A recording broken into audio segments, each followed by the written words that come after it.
una herramienta súper valiosa para, para enseñar ciencia, ¿ya?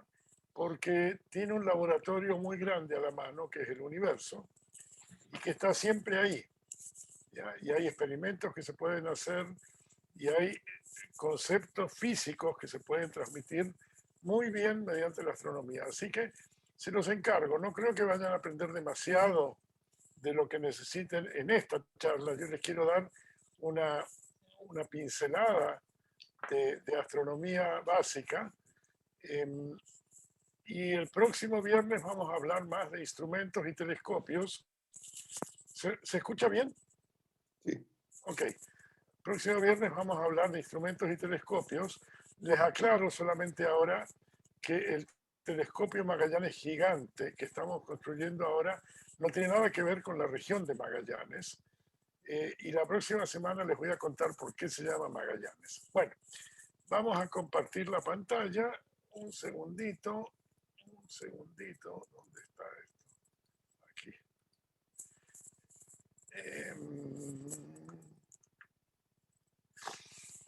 Que ya llevamos meses haciendo esto, siempre es un poquito, siempre se pierden unos segundos en esto. ¿Ven mi pantalla? Sí, profe. Sí, Sí, se se ve profe. perfecto. Sí, sí se Sí, ve. perfecto. ¿Y el cursor lo ven o no? Sí, también. También Bueno, se ve. perfecto. Bueno, Sí. el contenido de esta página no es mucho, solamente dice nociones de astronomía y astrofísica.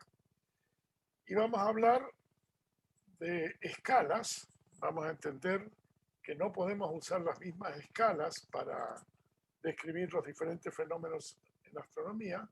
Vamos a hablar del sistema solar, estrellas, cómo se forman las estrellas, cómo evolucionan, finalmente también cómo mueren y qué es lo que pasa. Y vamos a ver cuáles son los desafíos científicos que tenemos hacia adelante. Creo que si tienen preguntas, es mejor que las dejemos para el final. No sé, Alejandro, ¿qué es mejor? Aunque me pueden interrumpir Si como quieres cuando que vayan quieran. planteando, pueden ir planteando las preguntas en el chat también, así que yo ya las puedo ir registrando. A mí me interesa que participen, entonces Sí, es una de las evaluaciones que yo hago del curso, entonces la participación me interesa. ¿Mm? ya. Ahora, Y yo registro su participación, de hecho. ¿Mm? si hay algo urgente que no entendieron en ese momento, por Ujú. favor habiliten su micrófono e interrúmpanme, ¿sí? Pero si son preguntas más, más estructuradas o más orgánicas, las podemos después hacer a través del chat y contestarlas. Bueno,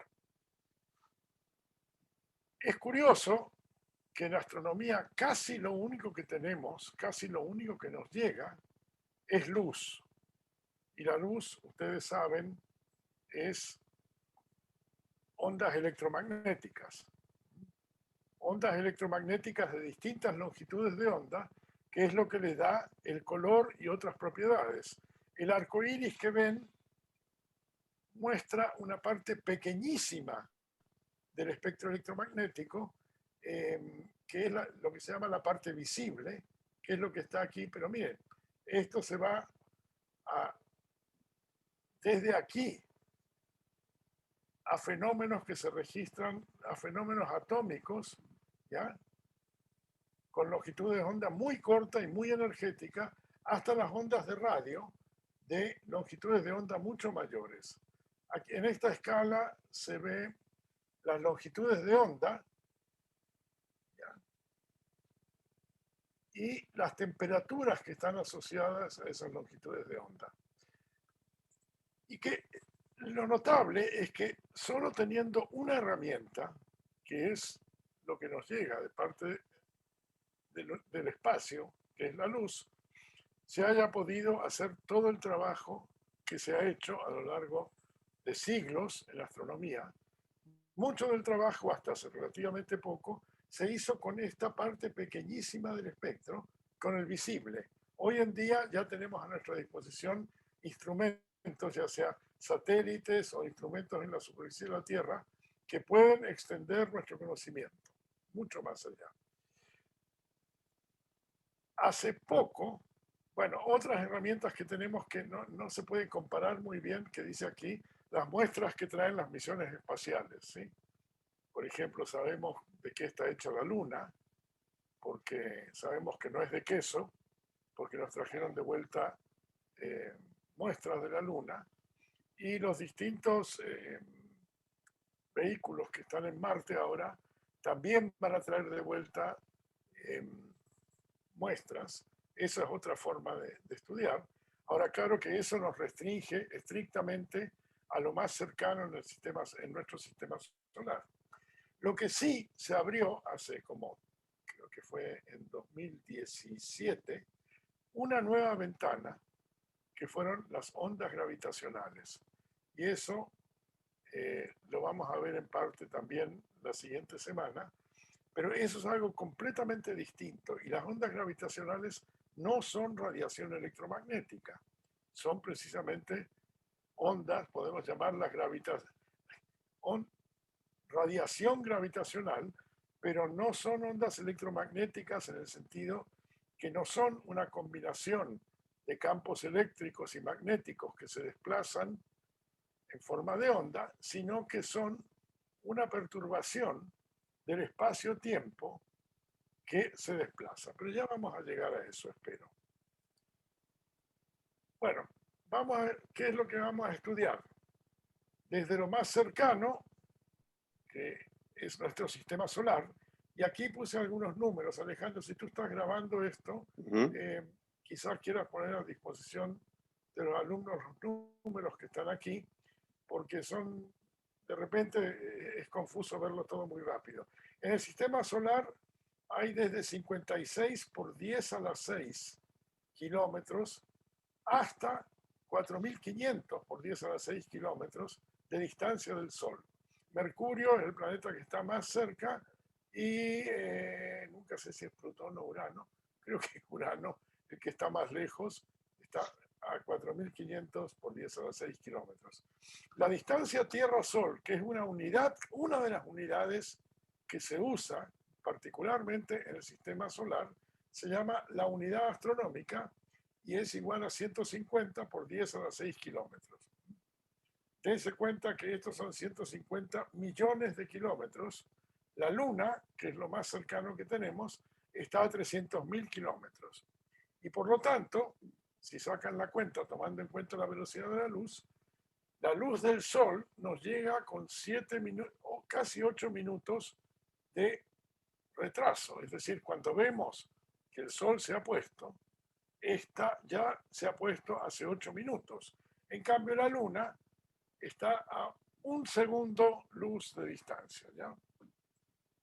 La vecindad solar, que vienen siendo las estrellas que están relativamente cerca y que podemos estudiar para ciertos fines, no es que no podamos estudiar otras, pero por ejemplo, para estudiar planetas en torno de estas otras estrellas, se llama la vecindad solar y son aproximadamente 50 años luz. La estrella más cercana a nosotros, que es Próxima Centauri, está casi a 4 por 10 a la 12 kilómetros, está casi a 4 años luz de nosotros, ¿sí? Un poquito más cerca. Nuestra galaxia tiene 100 kiloparsecs. Aquí aparece otra unidad que la vamos a entender en un momento. Un parsec son 3,26 años luz. O ya aquí se entiende por qué no podemos usar las mismas escalas. Porque aquí ya estamos hablando de 10 a la 13 kilómetros. Es decir, decenas de terakilómetros, lo cual es absurdo hablar en esos términos. El parsec, en cambio, que lo vamos a definir en un momento, quiere decir, parsec quiere decir paralaje por segundo. Ahora lo vamos a ver. Es una unidad bien apropiada porque después se puede hablar de kiloparsecs, megaparsecs y teraparsecs para describir todo el universo. Nuestro Sol está próximo. ¿Ven el cursor? Sí, sí. Está a 10 kiloparsecs del centro de la galaxia, lo que lo pone más o menos ahí, ¿sí? y bueno, y aquí se apretó algo, o yo apreté algo, y aparece esta gráfica que sirve para definir el parsec. Imagínense que la Tierra está a un lado del Sol en enero y 6 meses después está al otro lado, ¿verdad? Está claro eso, ¿verdad? Entonces, las estrellas que están al fondo se ven distintas con 6 meses de separación. Todo esto aquí está exagerado, ¿verdad? Pero cuando el ángulo de separación es 1 segundo de arco, ¿ya? La distancia al Sol es un parsec, ¿ya? No, perdón, la distancia de esa estrella es un parsec, no al Sol. Es decir, me explico. Si en enero vemos esta estrella aquí y en julio la vemos aquí, es cosa de medir este ángulo, ¿sí? Medirlo con precisión. Y son ángulos muy pequeños porque las estrellas están lejos, ¿sí? Si la estrella que medimos, si el ángulo que medimos es de 1 segundo de arco, ¿ya? Y la distancia, que sabemos que es una unidad astronómica, podemos calcular por trigonometría básica cuál es la distancia a la estrella que estamos observando. Y cuando el ángulo es 1 segundo de arco, esa distancia es un parsec. Por el hecho de que estos Miguel, ángulos... perdona. ¿sí? Entonces, D, este D esta D Este, minúscula es una distancia conocida X, ¿verdad? Una distancia... no. Esta es un parsec. La que es conocida es esta Ah, y ya, el ángulo. perfecto. ¿Sí? Lo que Ah, es ok, o conocido sea, el es esta cateto distancia opuesto y el ángulo del ángulo, o y el sea, ángulo, trigonometría, exactamente. Sí, sí, perfecto. ya. Cateto Entonces, opuesto, hipotenusa exacto. y cateto, ah, No, y cateto. no. ¿Mm? Podemos calcular por trigonometría, por Ujú, ejemplo, calculando la tangente de este ángulo, sacamos esta distancia, ¿sí? Y esta perfecto. distancia, así como la vemos aquí, si este ángulo es 1 segundo de arco, esta distancia es un parsec. Es bien arbitrario, pero es útil, ¿ya? No es una unidad que vamos a usar para medir la distancia de aquí a Puerto Montt, por ejemplo, ni tampoco de aquí a la Luna, ¿ya? Porque si se fijan, un parsec son 3,26 años luz, ¿ya? Es decir, la distancia que recorre la luz en un año a 300.000 kilómetros por segundo. Pueden sacar la cuenta cuántos segundos hay en un año, ¿ya? Y saben que la velocidad es 300.000 kilómetros por segundo y ahí tienen todo. Bueno, como les decía, nuestro Sol está aproximadamente a 10 kiloparsecs del centro de nuestra galaxia y las galaxias más cercanas, que son las nubes de Magallanes, no sé si ustedes han visto en el sur, son como dos nubecitas que se ven en el cielo cuando está oscuro, se llaman las nubes de Magallanes y tienen nombres muy creativos, la nube mayor y la nube menor, porque una es grande y la otra es más chica, ¿verdad? Esos están como a 150.000 años luz de distancia. Los cúmulos, bueno, hay cúmulos de galaxia, hay hoyos negros, están las primeras estrellas y las primeras galaxias, y el límite del universo conocido, luz que salió unos pocos millones de años después del Big Bang, esa está como a 28 gigaparsecs. Como ven, escalas muy distintas. En esta tabla, aquí definimos varias cosas, por ejemplo, qué objetos. Esto es un resumen de lo que acabamos de decir. Los planetas están entre 5.000 y 150.000 kilómetros, ¿sí? No, perdón, estos son los tamaños. 5.000 kilómetros de diámetro hasta 150.000 kilómetros. Las distancias son estas, ¿ya? Y las masas, que es otra unidad súper importante, van desde 0,6 hasta 320 masas de la Tierra, y la masa de la Tierra es 6 por 10 a la 24 kilos. Las estrellas pueden tener tamaños desde 15 por 10 a la 5 hasta 1,8 por 10 a la 15 kilómetros. Ya ven que es una escala muy distinta. Y las masas van desde 0,7 a 100 masas solares, es decir, 0,07. Hay estrellas de masa mucho menor que el Sol y estrellas que tienen una masa 100 veces mayor que el Sol. Las galaxias tienen un Miguel, tamaño... perdón, antes de que sigas, o sea, tienes estrellas que son, por lo que veo ahí, 100 veces más, 100 veces más grandes que la distancia de todo nuestro sistema solar. Claro, claro, claro. Comparado con eso, nuestro sistema solar es relativamente chico. ¿Sí?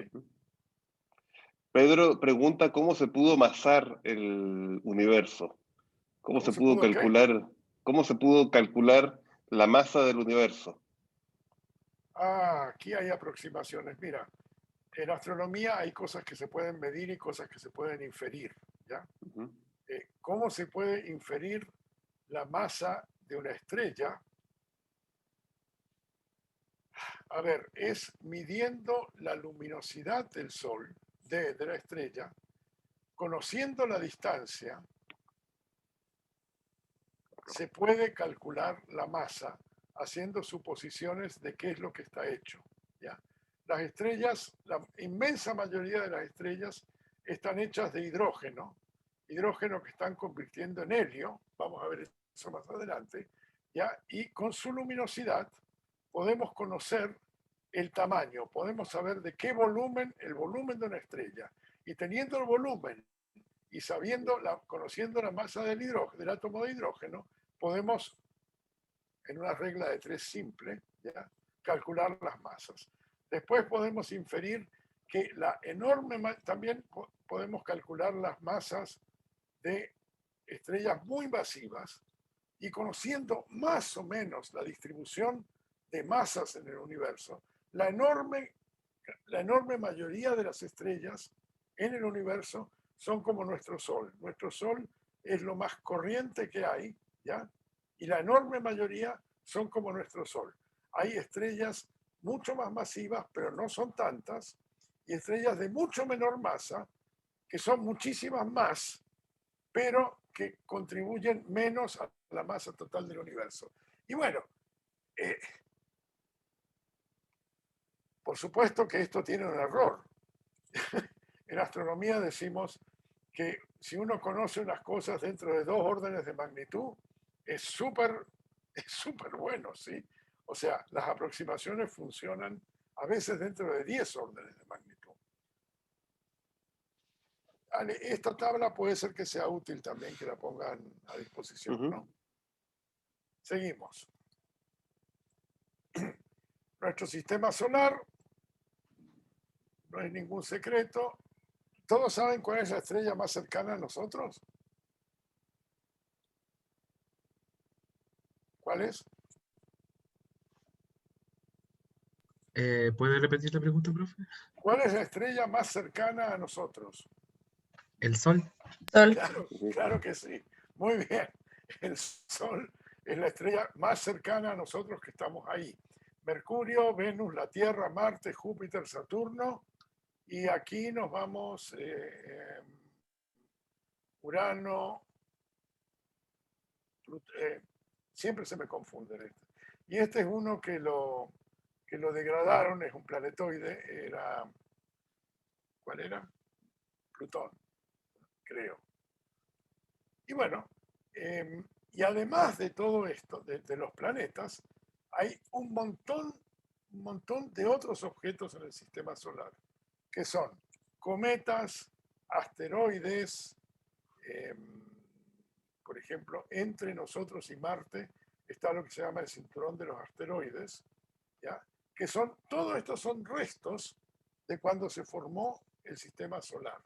Y eso a su vez son restos de la formación del Sol. Luego en un momentito vamos a ver algo sobre formación estelar. Y los rocosos, aquí vemos, tienen núcleos para empezar, tienen una superficie rocosa, tienen núcleos de magma, tienen fierro en el centro, y los gaseosos son todos plasma y al interior es plasma de alta temperatura y por fuera son gases, todo eso que se mantiene unido por la fuerza de gravedad. Ahora, el Sol es un bicho completamente distinto. El Sol está convirtiendo constantemente hidrógeno en helio la mayor parte de su vida. Y en esa reacción de tomar 4 átomos de hidrógeno y convertirlos en uno de helio, sobra un poco de energía. Y esa energía es la que se irradia y que le da la temperatura al Sol y en particular la temperatura externa, y esa es la que nosotros aprovechamos. La radiación del Sol es la que mantiene a nuestra Tierra como la conocíamos hasta hace algunos años. Eso está cambiando últimamente, pero no porque el Sol haya cambiado, sino por el cambio climático. Bueno, y en el Sol, la fuerza de gravitación que tendería a que el Sol se contraiga es contrarrestada por la presión de radiación de la energía que se produce en el centro del Sol y que empuja hacia afuera. Entonces, la gravedad tiende a que se junte, la radiación tiende a que se mantenga en cierto nivel.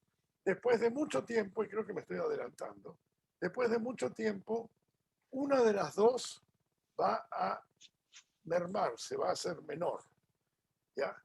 Y eso va a hacer que el Sol evolucione. Luego lo vamos a ver. Ya.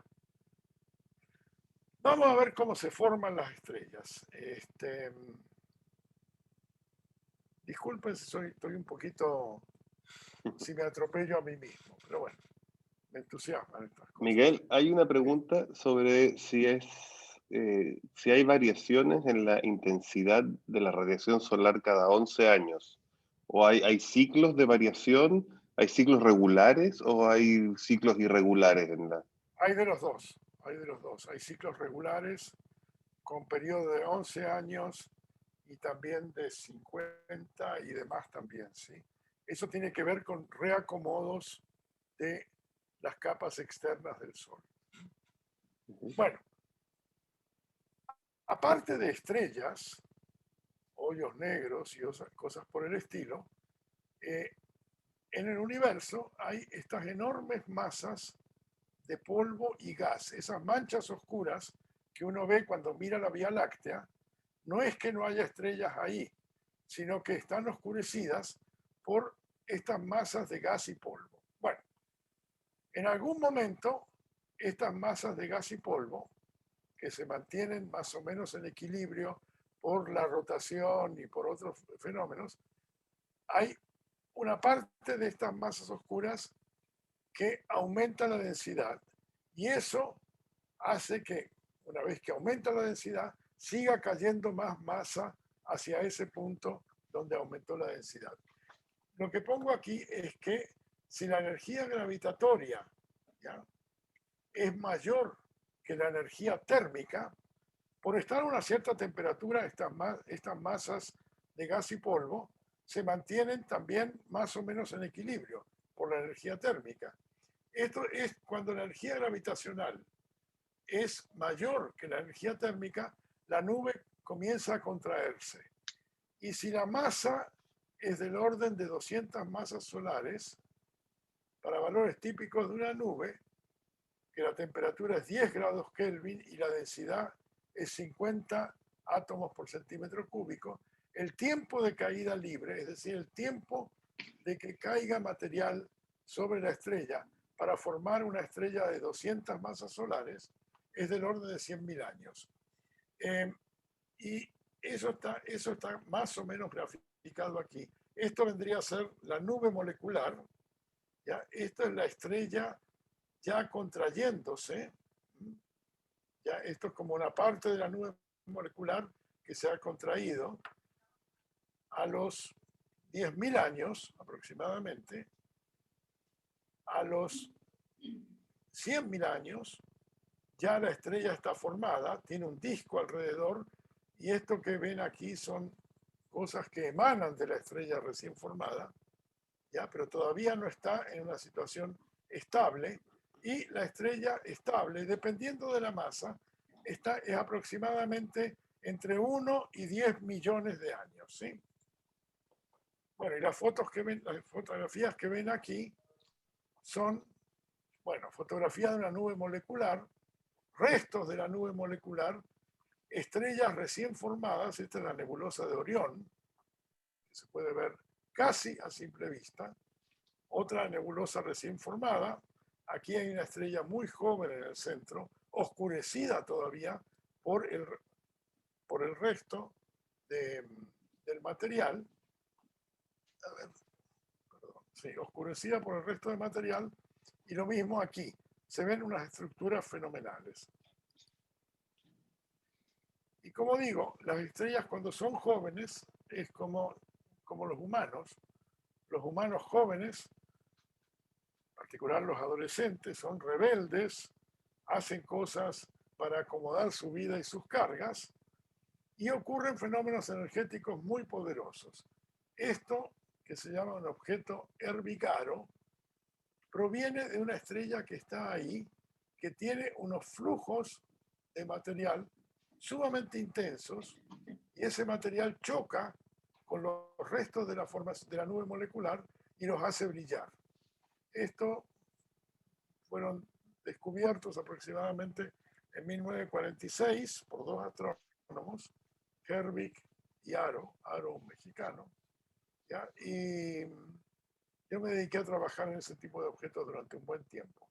Aquí vemos también ya una estrella joven con su disco ya formado y estas emisiones por los polos. Esto tiene que ver con el hecho de que la estrella, al contraerse, tiene que deshacerse del momento angular, porque era grande, se contrajo, trajo consigo momento angular. Es como cuando la patinadora o el patinador juntan los brazos, empieza a girar muy rápido. Pero si la cantidad de energía de rotación que tiene es enorme, finalmente va a destruir al patinador. Por eso tiene que deshacerse de momento angular. Y una forma es a través de estos jets o estas emisiones. Claro, cuando finalmente se calman, igual que los seres humanos, ya son adultos y comienza una vida que uno puede preguntarse si es aburrida o no, depende de cada caso, pero en el caso de las estrellas es bastante aburrida, porque se pasan la enorme cantidad, una gran parte de su vida, convirtiendo hidrógeno en helio y perdiendo un poquito de radiación. Bien, hasta aquí. Miguel, preguntan qué quiere decir flujos colimados. ¿Qué quiere decir colimados? Flujos colimados, claro. Colimar algo es darle una dirección preferencial. Y estos jets están claramente colimados. Y aquí se ve como esto también son jets. Dice flujos colimados, por eso preguntaban, sí. Que están, a ver, colimar también se usa en óptica, ¿sí? Cuando un haz de luz es colimado, es que tiene una dirección preferencial, de que no se va para todos lados, ¿sí? Y como estos son... Miguel, antes de que sigas, me llama mucho la atención porque no se toca mucho este tema cuando está uno hablando del origen de la vida, y una parte importante es el origen de las moléculas orgánicas. ¿Puede tener que ver todos estos procesos tan energéticos con la aparición de moléculas más complejas en estas nubes? No, Por yo ejemplo, creo que que después no. se deposita... Ya, ok. Yo creo que no tiene que ver con eso. Aquí suceden fenómenos de energía muy alta como para que haya moléculas. Ya que el planeta, que la estrella ya está formada y los planetas están formados, ¿sí? A partir de ahí es que pueden empezar, al enfriarse los planetas, pueden empezar a formar moléculas. Pero es una escala de tiempo totalmente diferente, ¿sí? Ya, Nuestro perfecto. nuestro Sol tiene 5.000 millones de años Ujú, desde que se formó. Nuestra Tierra tiene 3.000 millones de años ujú, y a partir de ahí todavía tardó mucho en estabilizarse, en enfriarse, en ujú. formar partes sólidas, en fin. Ya, Pensé son que escalas tenía de tiempo. 4.500 millones de años la Tierra. Eso era el último No, dato no, que yo no, tenía. eso es más el Sol. Puede ser que sea, puede ser que la Tierra sea 4.500 millones, sí. Pero igual Puede son ser, 500 millones de años de diferencia, o sea. sí, sí. ¿Qué dije yo? 5.000 millones de años del Sol. ¿Sí? ¿Y qué dije yo de la Y Tierra? 3.000 millones de años para la Tierra. No, no, son como 4.000 y tantos, sí. Ah, ya. Bueno, Ujú, en el proceso de formación de la estrella central, que vendría a ser el Sol, queda material, son estos discos, ¿ya? Se dan cuenta que en todo esto hay una simetría preferencial. Los haces colimados salen hacia arriba y hacia abajo, y los planos, ¿ya? Estos discos, están en un plano. Por eso, los planetas en nuestro sistema solar están prácticamente o aproximadamente todos en un plano, que es el plano de la eclíptica, ¿sí? Bueno, esta, esto no es un dibujo, esto es una estrella que se está formando todavía, pero ya en el disco, en su disco, se ve que hay partes donde el material se ha conglomerado para formar lo que después serían los planetas. Y esto creo que esto también es algo por el estilo, ya un planeta formado a partir del material. Aquí hay una serie de fotografías de discos en torno de las estrellas y esta es una estrella que se llama Beta Pictoris. Esta imagen se obtuvo tapando la luz de la estrella, ¿ya? Porque si no es imposible, y se obtuvo esta imagen en el infrarrojo de este disco circunestelar. En algunos casos ya se ve que el polvo se ha ordenado, formando anillos, llevando a pensar en la formación de planetas. Les conté el final de la historia antes, pero bueno, eh, esto sí que es interesante, porque conocemos bastante bien el mecanismo de formación de estrellas de baja masa, porque es un proceso relativamente lento, ¿ya? Que lleva del orden de 1.000.000 de años. Y no es que estemos observando 1.000.000 de años, sino que hay muchas estrellas a lo largo en este 1.000.000 de años en situaciones parecidas. Por eso podemos observarlas mejor.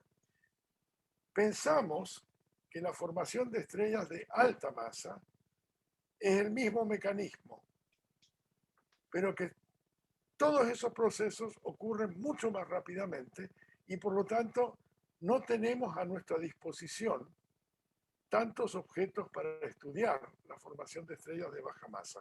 Sabemos que hay regiones que favorecen la formación de estrellas de alta masa y hay regiones donde conviven estrellas de alta masa y de baja masa. Este año salió un artículo, pero que está muy en discusión, de que los mecanismos de formación de las estrellas de alta masa es totalmente distinto al de las estrellas de baja masa, pero eso no importa ahora. Bueno, ujú. Miguel, te hago una pregunta rápida. dime. Catherine pregunta si hay una escala de tiempo promedio para la vida de las estrellas de nuestra galaxia. O podría ser cuál es la vida más o menos que se calcula de nuestra galaxia también. A ver, eso se puede calcular porque conocemos el tipo de reacciones que se dan en las estrellas y conocemos su evolución. Vamos a ver eso en un ratito, ¿sí? La Ujú, evolución de las estrellas. Pero efectivamente, las estrellas nacen, viven y mueren, ¿ya? Mueren quiere decir que dejan de ser como eran hasta ese entonces ujú. y devuelven su material, pero vamos a llegar a eso. Pero para darles una idea, el Sol tiene 5.000 millones de años y tiene como para 5.000 millones de años más de vida como está. Después de ese tiempo va a evolucionar, va a perder sus envolventes, va a quedar un núcleo muy caliente. A todo eso nosotros ya vamos a estar más que fritos, porque la envolvente que va a estar bien caliente va a llegar hasta radios mucho mayores que la distancia Tierra-Sol. Claro que 5.000 millones de años no tenemos expectativas de estar nosotros por lo menos vivos, ¿no? Bueno, a ver, esto es más enredado de lo que es menos enredado de lo que se ve. Aquí está el núcleo de la estrella, aquí hay reacciones termonucleares, ahí está la temperatura que se dan ahí adentro son no sé cuánto, 14,5 millones de grados Kelvin, claro. Ahí se producen las reacciones termonucleares, se convierte el hidrógeno en helio y a su vez los productos de esa reacción se van convirtiendo en otras cosas. La mayor cantidad de tiempo se convierte hidrógeno en helio, liberando energía. Y a medida que avanzan en su vida, se producen otras reacciones termonucleares y se generan elementos, lo que llamamos elementos pesados, que son el litio, el carbono, nitrógeno, oxígeno, etcétera, hasta llegar al hierro. ¿Ya? No se pueden producir elementos más pesados que el hierro por reacciones termonucleares. ¿Ya? No alcanza la energía. Ahora, ¿cómo es que hay elementos mucho más pesados que el hierro? ¿Ya? Eso es porque se necesitan procesos de mucho más energía que las reacciones termonucleares. Eso se dan en las supernovas, en los colapsos de los hoyos negros, ¿ya? Y ese tipo de cosas. Bueno, es lo que les decía antes, en este proceso de convertir hidrógeno en helio y el helio en otros elementos, la gravedad, es decir, la fuerza de gravedad y la temperatura de la estrella cambian, y eso es la evolución estelar. Las cosas se ponen muy distintas dependiendo de la masa de la estrella que estamos considerando. Las estrellas masivas van a evolucionar de una manera distinta que las estrellas de baja masa. Y eso, antes de ver eso, déjenme mostrarles una cosa que una vez se pregunta, ¿por qué las estrellas tienen distintos colores? ¿Ya? Si uno mira las dos estrellas que están en Orión, que son Betelgeuse y la otra nunca me acuerdo cómo se llama, una es roja y la otra es azul. ¿Ya? ¿Y por qué? Porque están a distintas temperaturas. ¿Ya? Y cada temperatura tiene un máximo de radiación. Por ejemplo, si la temperatura es de 30.000 grados, el máximo de emisión está en el azul. Y esta estrella, que se llama Zeta Puppis, que es una estrella muy azul, que es lo que se llama tipo O, ¿ya?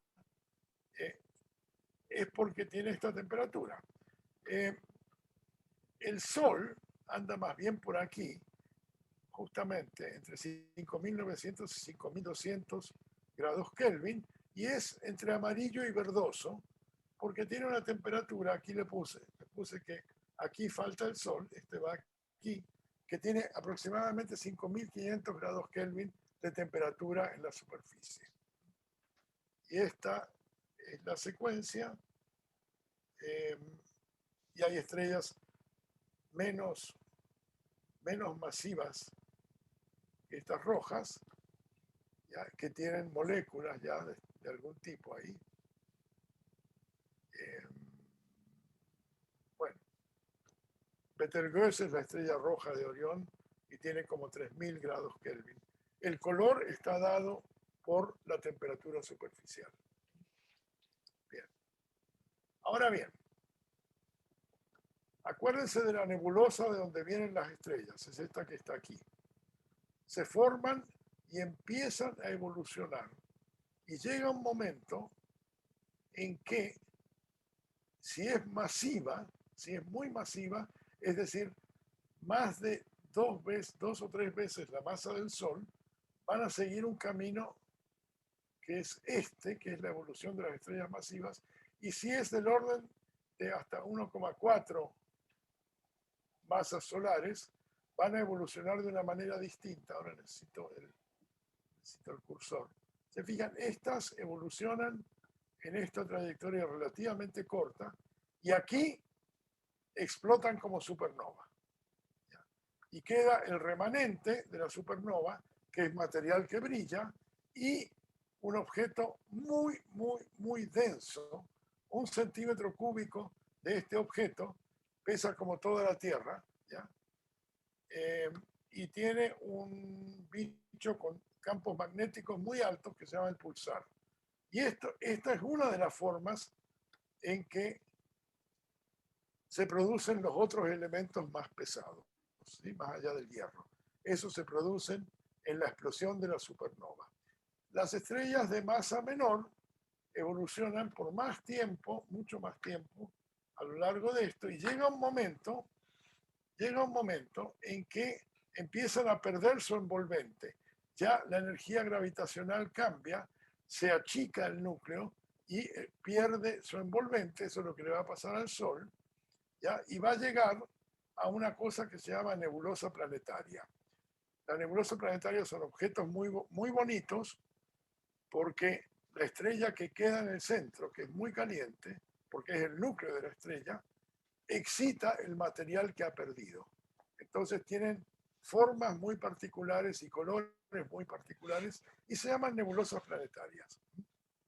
Y finalmente, esta estrella, esto que quedó al medio, que se llama una enana blanca, ¿ya? Que es una estrella muy caliente y muy compacta también, se va enfriando y a menos que pasen otras cosas, como que sea un sistema binario de 2 estrellas, finalmente se va a convertir en una roca fría. Pero para el Sol, esta fase comienza aquí y estos son en total los 5.000 millones de años que ya vivió, más los 5.000 que le quedan, ¿ya? Esa etapa comienza ahí. Y esto es bastante rápido. La etapa de nebulosa planetaria son como 10.000 años, cosa que para un fenómeno astronómico es muy rápido. Miguel, Sí, antes de...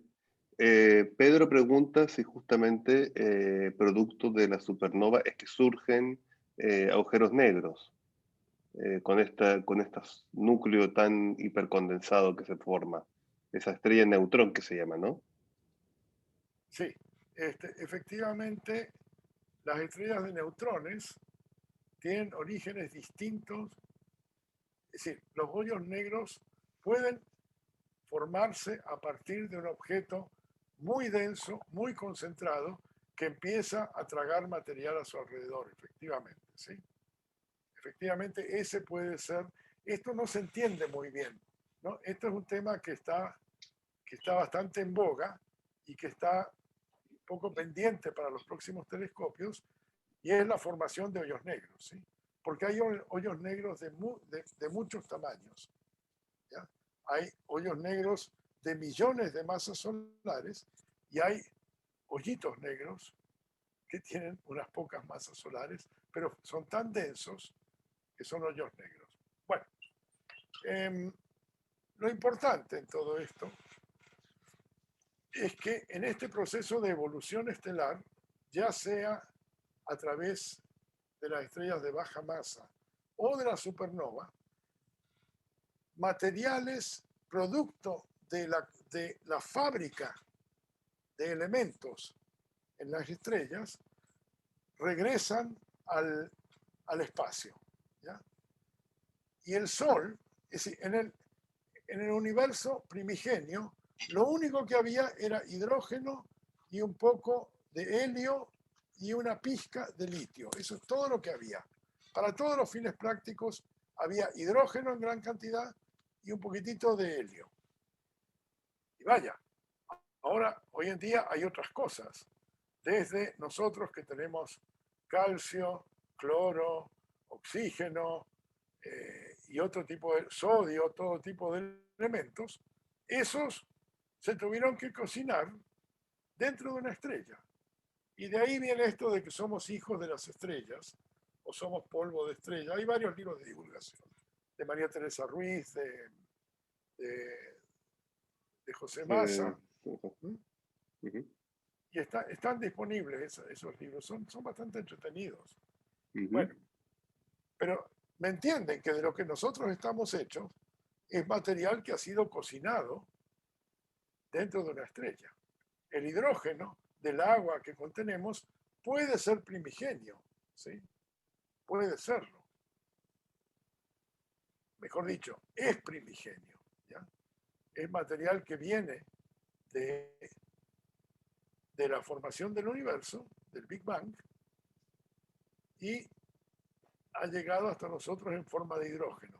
El resto de los elementos ha sido cocinado en las estrellas. Bueno, y aquí vemos la evolución de las estrellas. El Sol está por aquí, se va a convertir en una gigante roja y finalmente el núcleo de esta gigante roja se va a convertir en una enana blanca. Bueno, déjenme comentarles cuáles son los desafíos científicos que nos quedan. Una es estudiar planetas extrasolares. Esto lo muestro siempre para decir por qué estamos construyendo telescopios cada vez más grandes, ¿ya? Si tuviéramos todas las respuestas del universo no haría falta, pero como queremos cada vez conocer más, tenemos preguntas que nos podemos hacer. Y como son, por ejemplo, si hay vida en otros planetas, esa es la pregunta que todos estos grandes telescopios van a tratar de contestar lo antes posible. Van a tratar de contestar también qué pasó cuando se formó el universo, se formaron las primeras estrellas y galaxias. Y esos son fenómenos muy rápidos. Cómo se formaron los hoyos negros, a ver, aquí esto que está aquí no se ve muy bien, pero es una galaxia chiquitita, chiquitita, chiquitita, que se formó poco tiempo después del Big Bang. Poco tiempo después quiere decir varios millones de años, ¿sí? Varias decenas de millones de años. Aquí está aumentada. Esto es un hoyo negro que estaría formándose, chupando masa, ¿ya? Y le está arrancando masa a una estrella, por ejemplo. Los planetas extrasolares, aquí tenemos dos galaxias que interactúan. Las galaxias chocan, nada está quieto en el universo, las galaxias chocan y al chocar no es que se vayan a estrellar las estrellas una entre otras, porque el espacio es tremendamente vacío a pesar de que choquen, ¿sí? Sino que se producen concentraciones donde se van a formar nuevas estrellas. Bueno, y la cosmología, que tiene que ver con comprender de qué está hecho el universo, es esto que les muestro aquí. Y la parte curiosa es que el material que conocemos hasta hoy, ¿ya? Por ejemplo, los planetas, las estrellas, el hidrógeno que anda dando vueltas en nebulosas, y los neutrinos forman un total del 5% de lo que hay en el universo. O sea, lo que conocemos está en el 5%. El resto, como no comprendemos muy bien qué es, le ponemos el apellido de oscuro. Por ejemplo, la masa oscura y la energía oscura. De eso no sé si vamos a hablar ahora o la próxima semana. Pero es medio embarazoso que solo conozcamos el 5% de lo que pasa, de lo que hay en el universo. El resto es materia oscura y energía oscura. Claro, 0,70, 0,25 nos da 0,95 y el 5% restante es esto. Vamos a ver de las cosas que hablamos ahora. poco más en detalle, vamos a ver algo de planetas extrasolares. Hace aproximadamente 20 años suponíamos que había planetas en torno de otras estrellas. Y hoy en día sabemos que hay cientos de millones de planetas en torno de otras estrellas. Ahora, para estudiar las atmósferas de algunos de estos planetas, se usan los telescopios de la siguiente generación. Aquí hay una imagen, la estrella está oscurecida y se ven 3 planetas. Esto que se ve aquí no es una mancha solar, sino que es un planeta que está cruzando delante de una estrella. ¿Ya? ¿Y qué es lo que pasa? Este planeta, al cruzar delante de la estrella, le roba un poquito de su brillo, ¿ya? Y se puede medir con muchísima precisión el brillo de la estrella, y se puede medir la caída de ese brillo e interpretarla como un planeta que está pasando por delante. Y con esta información y el tiempo que dura esto, y la forma en que cae y luego reaparece, se puede medir la masa del planeta y la masa de la estrella, ¿sí? Ahora, los planetas observados, planetas extrasolares observados directamente, son del orden de 3000 hoy en día, ¿sí? De los cuales se tiene evidencia observacional, ya sea detectada de esta manera o detectada por, a ver si me siguen, tomemos el Sol y tomemos el planeta más masivo que tenemos en el sistema solar, que es Júpiter. Júpiter gira aparentemente en torno del Sol, pero en realidad están girando uno en torno del otro, en torno del centro de masa, ¿ya? Entonces, el Sol, al estar girando, en algún momento va a estar detrás del Júpiter y después va a aparecer, y midiendo el cambio de longitud de onda, ¿ya?, de la luz del Sol, podemos medir por efecto Doppler, ¿ya?, podemos medir su velocidad.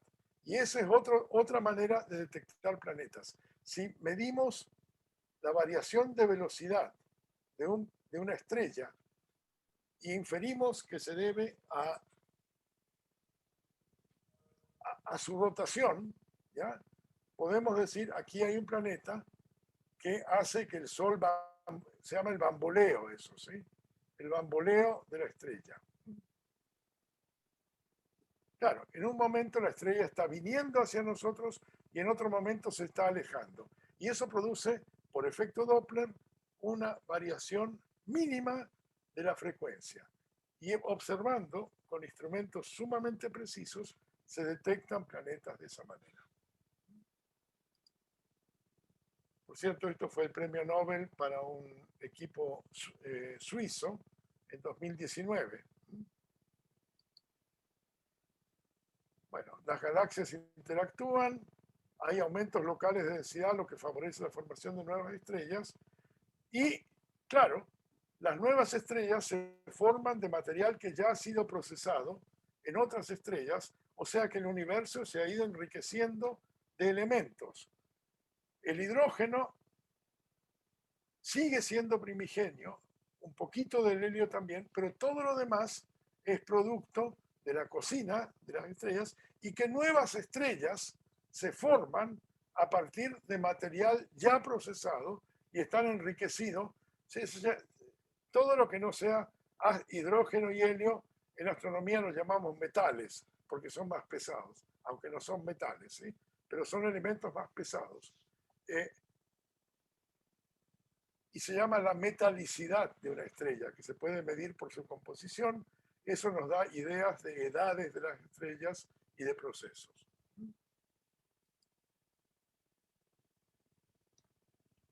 Algunas estrellas mueren de manera más espectacular que la nebulosa planetaria y forman supernovas. Esta fue espectacular, fue observada en 1987, en febrero de 1987, y fue descubierta en el Observatorio de las Campanas. y así se veía la noche anterior y así se veía la noche después. Se podía ver a simple vista prácticamente y está en la nube mayor de Magallanes, ¿sí? Esto es bien interesante porque poder estudiar una supernova que está a 150.000 años luz, ¿ya? Eso es muy cerca para efectos del estudio de la supernova, a tal punto que no se podían usar, esto es tan brillante que no se podían usar los telescopios más grandes para observarlo. Hubo que recurrir a telescopios más chicos.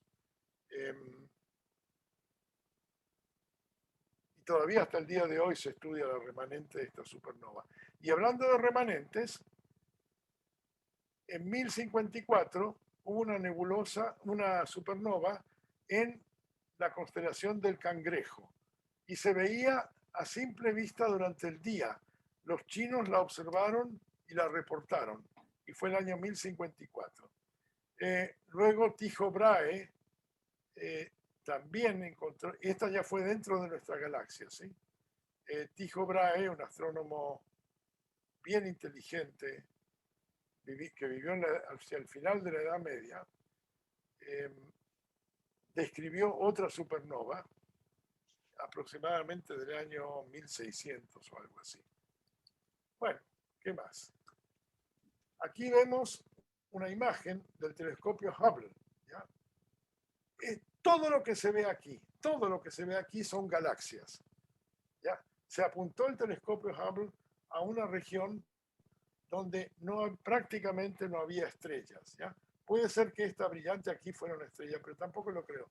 Todos son galaxias. Esto se llama el campo ultra profundo del Hubble. Y hay algunas que ni se ven aquí, ¿sí? Son unas manchitas y hay otras que prácticamente no se ven. Esas son las que están más lejos y por lo tanto más atrás en el tiempo, porque los telescopios también son máquinas del tiempo. Las que están más lejos, su luz ha tardado, la luz que nos llega ahora es de cómo eran ya hace muchos años. Y aquí tenemos la escala. Desde el Big Bang hay una época en que el universo es opaco, no se puede observar nada. Luego se empieza a volver un poquito más transparente. Se supone que aquí ya está en una temperatura en que se forman las primeras estrellas y galaxias y después se vuelve totalmente transparente. Y esto es 1.000 millones. A ver, es que los billones de los gringos son, ¿qué? Sí, 1.000 millones. 1.000 millones, ¿verdad? Sí. 1.000 millones de años después del Big Bang. Y hoy estamos en 13.800 millones de años, ¿ya? Entonces, también para observar este tipo de galaxias cada vez más débiles, necesitamos telescopios cada vez más grandes para acercarnos en todo lo posible, más allá, sí, lo más cerca posible del universo, cuando el universo se vuelve observable. Y resolver varios problemas, de dónde vinieron las primeras estrellas y galaxias. Y resulta que muy poco después, muy poco, bueno, 100 millones de años después, poco después, se empiezan a formar las primeras estrellas y las primeras galaxias y ya hay supernovas en esta época. Bueno, pero no nos vayamos por ahí. En 2019 también se le otorgó el premio Nobel a un grupo que describió esto con todo detalle, ¿sí? Esto es lo nuevo, esto es como la última chupada del mate. No, no es la última chupada del mate, pero es una cosa bien interesante. Hasta hace relativamente poco, no se sabía si el universo iba a continuar expandiéndose indefinidamente, ¿ya?, a velocidad constante, o si era cerrado, iba a caer sobre sí mismo. Bueno, aproximadamente en 2009 fue. ¿Cuándo fue el premio Nobel por esto? Bueno, no me importa. No importa. Se observó que el universo no solo se expande de manera uniforme, sino que se expande de manera acelerada. Y eso es muy curioso, y por eso el plop.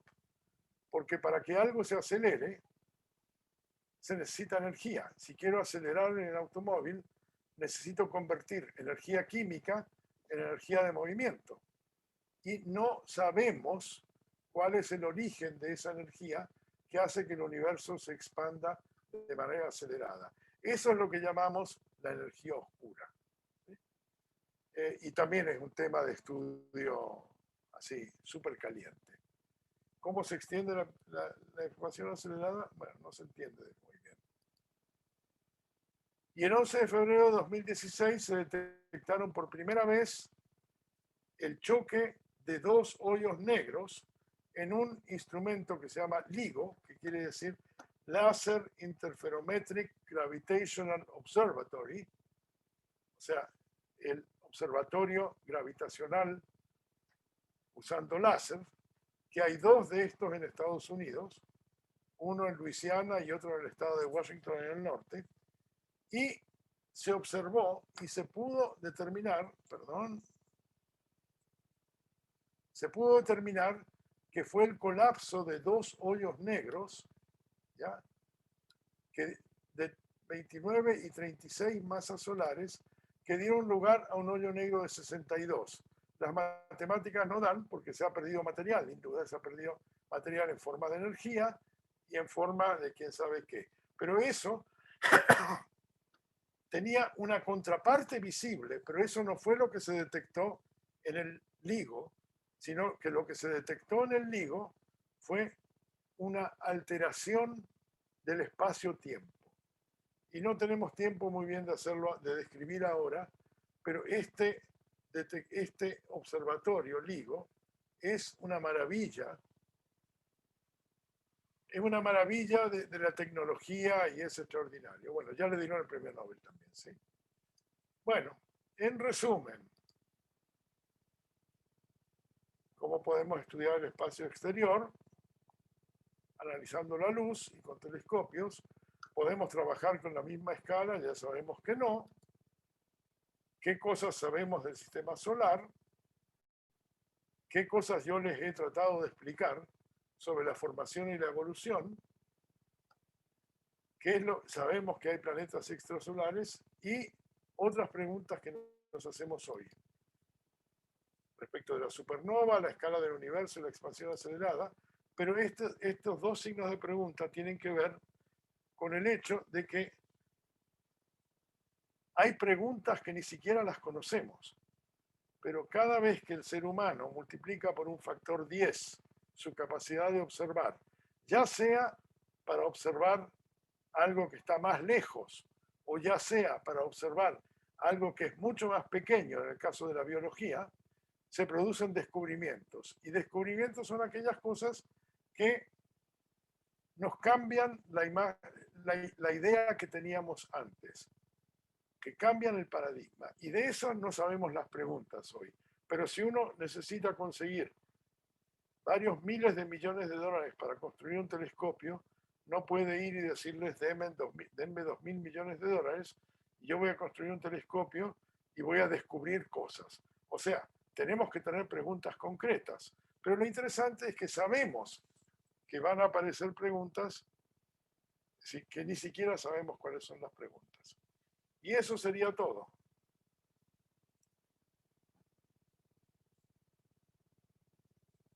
Creo que dejé de compartir, ¿verdad?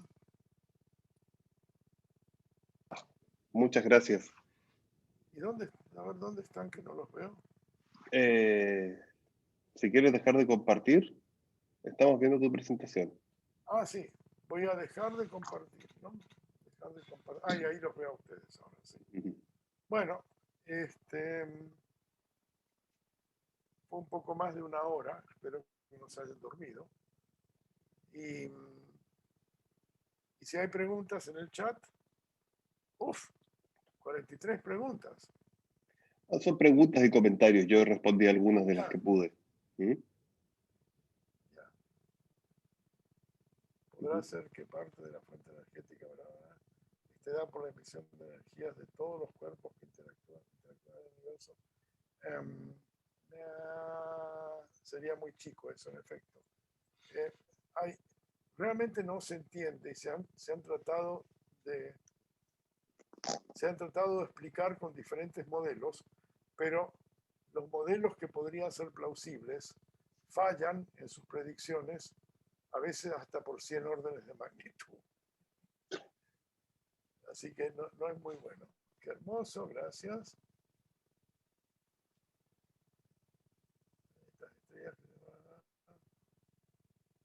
A ver, Ale, si hay algunas que tú dejaste. Oh my God, dice ahí.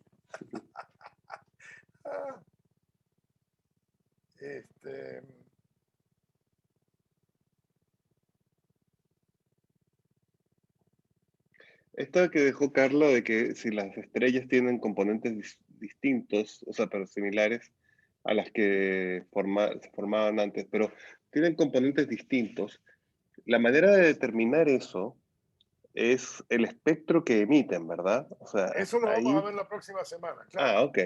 Los espectros La espectroscopía es Ujú. una herramienta muy poderosa porque nos permite medir composición química de los objetos, nos permite medir velocidades de desplazamiento, velocidades de rotación. La espectroscopía realmente nos permite detectar planetas. La espectroscopía es la verdadera técnica. Juntar luz es súper importante, pero ¿qué hacemos con la luz después? Está bien, podemos obtener imágenes y de esas imágenes se pueden inferir algunas cosas, pero el tesoro de las respuestas está en el análisis de la luz y conocer todas estas cosas que les acabo de listar.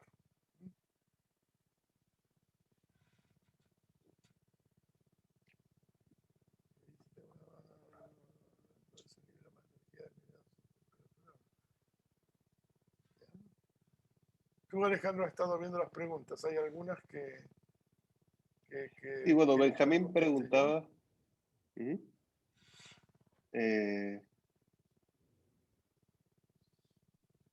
esa de Carla no la respondí. Tengo una duda. Cuando se producen las reacciones nucleares y se forman elementos más pesados, ¿se libera más energía disminuyendo su temperatura? No entendí esa pregunta, la verdad. No, yo tampoco la entiendo muy bien. Yo creo que los O sea, por elementos más ejemplo, cuando pesados que se convierte... Perdón, cuando se convierte el hidrógeno en helio, vamos a ver, ¿sí? Se libera energía porque en la reacción termonuclear, hay un exceso de energía. Si yo junto 4 átomos de hidrógeno, se forma un átomo de helio, pero queda un poco de energía remanente que sale en forma de radiación y de neutrinos, ¿sí? Ahora, ¿cuál era la pregunta entonces? No, yo creo que es más bien sobre la formación de elementos más pesados.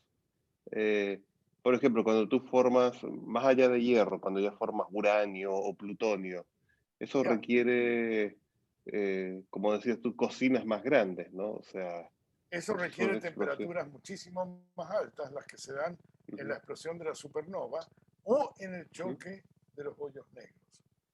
El choque de los hoyos... Perdón, o sea, es que a lo que me refería era que cuando se formaban los elementos más pesados, por ejemplo, el hierro, que mencioné que era como uno de los últimos, entonces se va a liberar mucho más energía que si se libera, por ejemplo, o sea, se produce solamente helio, ¿o no? Claro, bueno, eso es lo que pasa, efectivamente. Va cambiando la temperatura y la estructura de la estrella cuando ya está formando hierro, que es el último que se puede formar por reacciones termonucleares, ¿ya? Y efectivamente, la estrella que queda no puede mantener su envolvente y se contrae. Al contraerse, el centro se calienta mucho más. Esa es una, miren, esa es, si el remanente es de una masa mayor que 2 o 3 masas solares, se va a contraer de tal manera que cuando caiga sobre el núcleo el material, Eso se llaman las supernovas termonucleares. Va a explotar como supernova. Otras, sí, que no son tan masivas, va cayendo el material de a poco, pero se libera mucho material también, ¿ya? Y esas finalmente van a formar una enana blanca, no van a explotar como supernova. Ahora, si una enana blanca tiene una compañera, porque la mayor parte de las estrellas son binarias, ¿sí?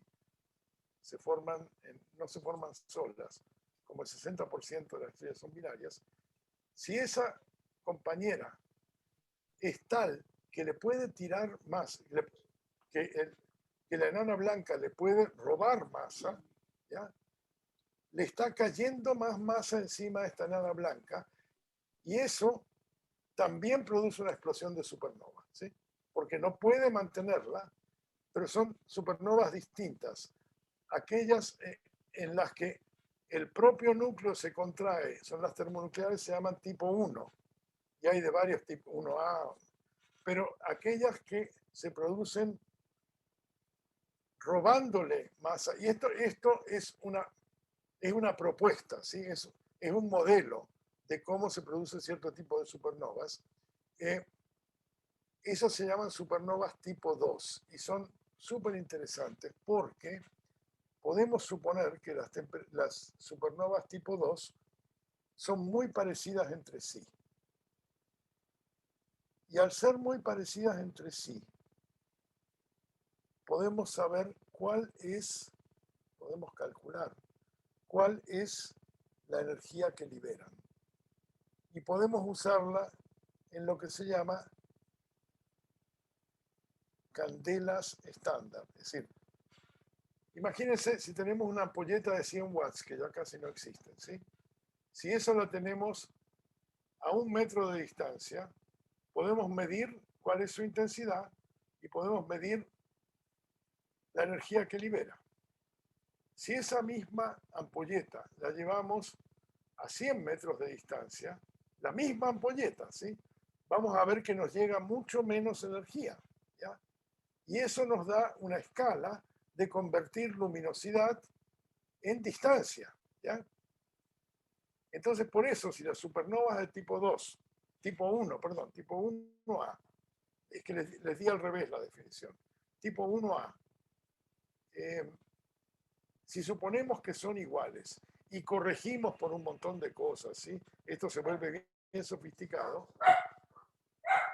Perdón. Las podemos usar como un patrón para medir distancias. Y así fue como se determinó la expansión acelerada del universo. Porque conociendo las supernovas de tipo 1A,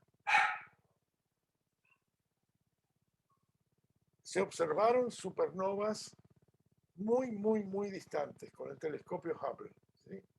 Y ahí se determinó que la cantidad de luz que nos llegaba era menor que la que nos debía llegar porque conocíamos la distancia por otros métodos, ¿sí? Esta perra mía es un poquito molestosa. Listo, ya cállate. En fin, se pudieron usar las supernovas como una forma de medir distancias. Y si las distancias resultaban ser mayores de lo que uno podía suponer midiendo el efecto Doppler, ¿ya? Quiere decir que la velocidad había variado. Y para variar la velocidad tiene que haber aceleración. Bueno, ya nos estamos metiendo en... Me estoy metiendo en camisa de once, como se dice. Qué cute. Ah, Isaac quiere decir estrella, claro. Ya. Bueno, buenas preguntas, ¿eh?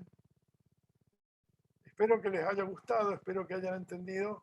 Y si les gustó y entendieron, vuelvan la próxima semana a la misma hora, el viernes a la misma hora, y les daremos otra... Cállate. Bueno. Chao, chicos.